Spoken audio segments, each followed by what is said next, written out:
Are you kidding me? Are you kidding me? There are rumours going around that, despite all of the efforts that Liam Lawson has actually undertook, that he may not be guaranteed a seat at Alphatauri in 2024. The lineup most likely going to be Yuki Tsunoda and Daniel Ricciardo. This is off the back of Yuki Tsunoda supposedly getting one more year at AlphaTauri and expected to be announced at Suzuka at any time, which makes a lot of sense since this is Honda's home track and for now AlphaTauri is powered by Honda engines. But I'm sorry, Liam Lawson not being guaranteed a seat for next year? This is with a caveat that he might actually get one more race to actually show what he can do. There are rumours going around also that Daniel Ricciardo will be benched for Qatar as well to provide more recovery time and then be brought back into the AT04 for the American Grand Prix at Austin, which of course, as you know, Daniel Ricciardo does like his Americana, and he does enjoy himself at Austin especially. So it would make a lot of sense for AlphaTauri to announce Daniel Ricciardo back at one of his favourite tracks in a glorious display of American culture, which is basically just Daniel Ricciardo in a Stetson and just going, "All right, fellas, it's good to be back. Yeah, it's great." Okay, we're going to get Liam for another race probably, which is fine, I guess. But then again, we didn't get to see Yuki Tsunoda on full display with that upgraded car, so we have yet to reserve judgment. But if Liam can actually outscore Yuki Tsunoda throughout an entire race, then I think it might be wise to consider Liam, because at the moment, he's going to be benched. He'll be a reserve for both cars. And I'm really not swayed by Daniel Ricciardo at the moment. But hey, I could be wrong. Maybe for the rest of the season, Daniel pulls many blinders. He gets many P6s, P7s, manages to actually overhaul Williams for P7 in the Constructors thanks to Daniel Ricciardo. We don't know. We have yet to see what Daniel can do after he's recovered from his surgery and his broken wrist. But the long and the short of it is that Daniel Ricciardo is a big draw. And for the likes of a brand new title sponsor, be it Hugo Boss or Adidas, it'd be very, very shrewd to have him in your lineup because it's really great for your own brands as well. Daniel Ricciardo is being kept around for his marketability, maybe his skill as well. And I'm not downing on the guy. I really want to see him back. He's a really nice guy. But I need to see him driving the car properly, especially this upgraded one against Yuki Tsunoda. But I guess the justice of all of this is that, you know, it seems like Yuki might get one more year, then he can have an exit plan to become a reserve driver at Aston Martin, or better yet, driving alongside Fernando Alonso, with Lance Stroll maybe getting the boot at the end of next year. Or maybe he might just pack it in of his own terms. We'll never know. And then to top it all off, going into the Japanese Grand Prix, is that Logan Sargent might be keeping his seat after all, which is absolutely bonkers. But I do praise Williams for the fact that they are willing to see this through, this project of theirs. Logan Sargent is a Williams Academy driver, and he was promised 2 seasons at Williams, and he might be getting that. But then there's so much competition going in, especially for the Japanese Grand Prix, where we saw Felipe Drugovich maybe getting a chance to race in a Formula One event for the first time. But then Lance Stroll came on Twitter and said, no, basically I'm fine and I will be ready to race. A second race on the trot when Felipe had a glimmer of hope that he might actually be able to drive an Aston Martin car in anger for a proper Formula One race, and he was denied. Okay, for the Singaporean Grand Prix, it would have been very unlikely since he actually didn't get to compete in one session, which is what you have to do if you want to sub in for another driver. But I don't know. I miss having a Brazilian driver on the grid. It just doesn't feel right without one. Don't you think? Also, speaking of the Japanese Grand Prix, if you're wondering about the rain situation, I think it'll be fine for the actual race day. There isn't really any rain forecast for Sunday. It's mainly going to be on Friday morning, so it may affect free practice 1, so we might not see much action then. But I think for the rest of the weekend, it's going to be very minimal. But things could change entirely because this is going to be the last Japanese Grand Prix that takes place in October. It's moving to April from next year to make sure that it's kept in line with F1's drive to making the calendar more sustainable. So things are a little bit more efficient as you go from the flyaway races. So you go from Melbourne to then Suzuka and what have you, then to Baku. It just makes things a little bit more efficient. I would have said Shanghai as well, but that's really not a guarantee considering that it was meant to be on the calendar for the last 2 seasons and then it had to be pulled out at the last minute. So we might be going to China, we might not be. but I really hope that Zhou Guanyu does get to have one race at his home track. But something that will spring a surprise on us is Sebastian Vettel. Yes, he is going to be around the paddock and everyone is going to love him being around there. And I say B very, very specifically because he's actually showcasing one of his initiatives, the green ones too, with taking over turn 2 of Suzuka. The yellow and black curbing is actually dedicated to his Buzzin' Corner initiative, to protect the bees and whatnot. There's even a bee painted onto the track and Buzzin' Corner on there. It's really, really cute, and it actually reminds me of the Buzzin' Hornets of the Jordan livery, which is really nice. But either way, Sebastian Vettel is going to be there. Everyone's going to love him. Everyone's going to want to talk to him. And it makes me really miss his shirts in a way. They were really, really cute to see that, and just seeing him around picking up litter and whatnot. It'll be nice to see Seb there. Now, okay, McLaren. Are they going to actually win at Suzuka? Honestly, I don't think so. I feel like Red Bull is going to really be coming out of the gates really, really enthusiastically and proving that Singapore was just a fluke. But the upgrades are going to be there for, of course, Lando and now Oscar Piastri. I feel like they will be in contention for a podium with Norris once again getting second place. I feel that's really going to be a trend now. We're going to see Lando Norris second place so many times and that he's really not going to be able to get the win. Can you imagine what might have happened if he actually won at Sochi? I think we would have actually seen a more accomplished and assured Lando Norris. He might have actually gotten a couple more wins out of all of this, him knowing how to win a Grand Prix, but we didn't get that.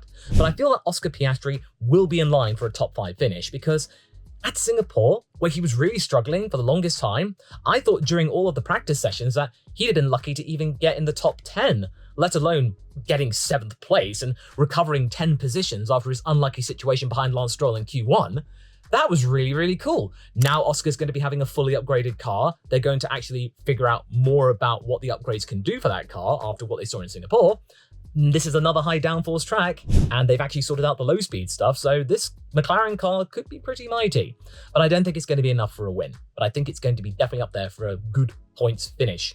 Considering that Aston Martin are really not in a good place at the moment, the marketing department of Aston Martin being incredibly delusional, claiming that his accident was showing how dedicated he was. Yeah, dedicated to spending a lot of their money, which they really don't have, with the Aston Martin company hemorrhaging money right now. I feel that $1.2 million could have been better spent towards developing the car or helping develop Lance Stroll's talent. Yeah, but I'm glad that Lance is okay and he will actually get a chance to race to some degree. But I just hope he has a better race this time out. Now, speaking of Aston, they really don't seem to be in a good situation right now. The momentum seems to have been lost, which is perfectly reasonable. I predicted that this would happen. This is year 3 of their 5-year plan to winning constructors' titles. And at the moment, they've been getting podiums. They've exceeded expectations with Fernando Alonso there. They now know what to do for the next season. So if they're not really getting up there in terms of what they can actually do, and they might end up in P5 in the constructors, they were close to being up with the rest of the big teams, which is a major achievement to actually undertake.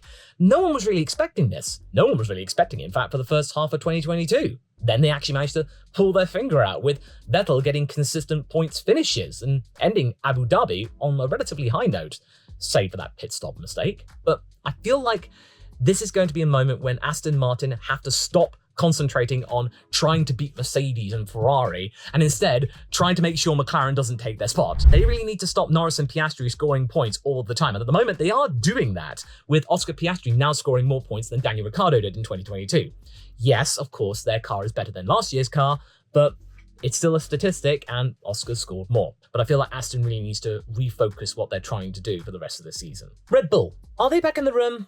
Yeah, I probably think so. A lot of people not quite sure about what the technical directive has actually done to that car, whether or not it's actually impeded them, or this might have been the silver bullet in terms of actually trying to stop the Red Bulls from dominating every single season. And I still find it funny that the stat that it was Ferrari yet again that defied a 100% track record, which is the same with what happened with McLaren in 1988. Ferrari once again with a fly in a dominant team's ointment, which is really nice to see. It just feels right, Ferrari being right up there, being a rival because of their history and legacy and whatnot. And I'm really, really stoked about Carlos Sainz's development as a potential lead driver. I'll talk about Ferrari in a moment, but Red Bull, they are going to be dominant. And I feel like Max Verstappen has got a point to prove. He has been stung. He has been relatively embarrassed, although he was actually acting in good grace with Liam Lawson and what have you, happy for everyone, not really getting in Lando Norris's way because he realised that that wasn't his fight, and he nearly got 4th place at a track he wasn't really looking forward to. improving on last year, which was really, really much of a surprise given how pessimistic everyone was at Red Bull at the beginning on Friday. But either way, I feel like Max is going to win dominantly. I'm predicting a 20+ second advantage here. This is going to be a moment when Max Verstappen goes like, yeah, I gave you that one, but you got to remember who is the daddy here. Because I think Red Bull are going to be romping to the Constructors' title this time out. Unless Ferrari score massively more than Red Bull do, or Mercedes just get the jump on Red Bull to some degree. Which might happen given Sergio Perez's inconsistent performance, but well, let's just hope that he doesn't cause many more accidents, because I'm not going to lie, Alex Albon was robbed. He could have had P9 easily, but he didn't because of Checo. And I really hope that Tsunoda actually gets to finish a race, because quite frankly, he needs it. And whether or not they can actually achieve it right now at Suzuka, maybe, maybe not, but definitely Qatar. They've definitely got it wrapped up by then. Now, Ferrari, are they going to do well here? Well, I think so, because what they've actually proven is that the Ferrari car seems to have a better handle on what their weaknesses have been. And not to mention for the fact, they are motivated because they've had 2 very good races, with Carlos Sainz proving his worth and showing what he can actually do. His ability to actually change the race on his own, really making Fernando Alonso proud in that regard, using Lando Norris as an actual buffer between him and the Mercedes, trusting Lando Norris to actually go along with that, realizing that, hey, I'm probably not going to win, but I definitely want to keep second. And their friendship, of course, there's a lot of good vibes there. They managed to actually defy Mercedes' expectations right there, which is really cool to see. And I feel like Ferrari are destined for a really good time out in this time around, because this is a high downforce track. They've got a new floor, which I think is going to help improve matters, maybe improve their tire degradation even more. I feel like Ferrari has done really good leveling up in terms of what we can expect for 2024. This is really good progress here, and I feel like we can expect a double points finish in the top 5 for Ferrari, with Leclerc slightly closer to Carlos, but I feel like Carlos will be there on the podium, but I think Charles will be not far behind, ready to get an opportunity if Carlos does falter. By the way, before we get to the predictions, Nick de Vries update. Turns out he is actually getting back into motorsport after all, going back to the World Endurance Championship Toyota team. He was actually a reserve driver for them last year, so it was really nice to see that maybe he might be getting a full-time drive with Toyota, or what we can expect will be a really interesting World Endurance Championship, with many other opportunities and new categories and what have you. But it's nice to see that Nick de Vries hasn't given up on motorsport entirely. In fact, we're actually getting rumours about Mick Schumacher driving for Alpine, bizarrely, but hey, technically, Esteban Ocon was a Mercedes driver who went to Renault/Alpine, so this isn't fully unprecedented. And if it allows Mick Schumacher to get some time in motorsport in a full-time campaign, then good for him. And hopefully we might see him back eventually in Formula 1 and be justified in a proper outfit, because even Nico Hülkenberg is saying that the Haas operation is a little bit skew-whiff. But anyway, let's get to the predictions right now. Like I said, Max Verstappen is going to win convincingly. I feel like it's going to be more than 20 seconds between him and the second place driver, Lando Norris. Because it seems quite obvious that second place this year is Lando Norris's home. But I don't feel like Max Verstappen will give him any room to try and get close to winning. Not like Carlos Sainz, when he kept him within DRS zones and it benefited them both. We're not going to get that with Max Verstappen. But I feel like Lando, with this upgraded car, everyone's expecting him to do really well. I really am trying to get away from my pessimism with McLaren at the moment, because I'm never quite sure about where they are going to be. But this upgrade definitely seems to be quite effective, and it showed itself at Singapore, where we really didn't expect much. But hey, it worked. And now Oscar Piastri is up there as well. But Lando on the podium, I think it's quite likely. As was for Carlos Sainz, this time the roles being swapped, with Carlos Sainz just about getting into the podium, with Charles Leclerc not that far behind. Because again, if you can improve the floor, you are going to get many, many more gains. You can actually decrease the ride height maybe, make it more efficient, what have you. Who's going to be in terms of 5th place? Well, I think it will be this guy here, Oscar Piastri. He's now going to have the fully upgraded car. And considering how well he did at Singapore, at a track where he had never raced before, that's going to be tantamount to what we can expect at Suzuka. His progression was remarkable at a place where it's really, really difficult to get a handle on it.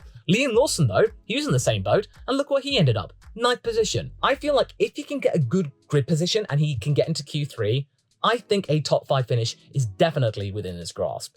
Definitely. I feel like, in my bones, Oscar's going to do well here. But again, this is all hope and conjecture of what I think will be another fantastic spectacle in showing that F1 can be exciting.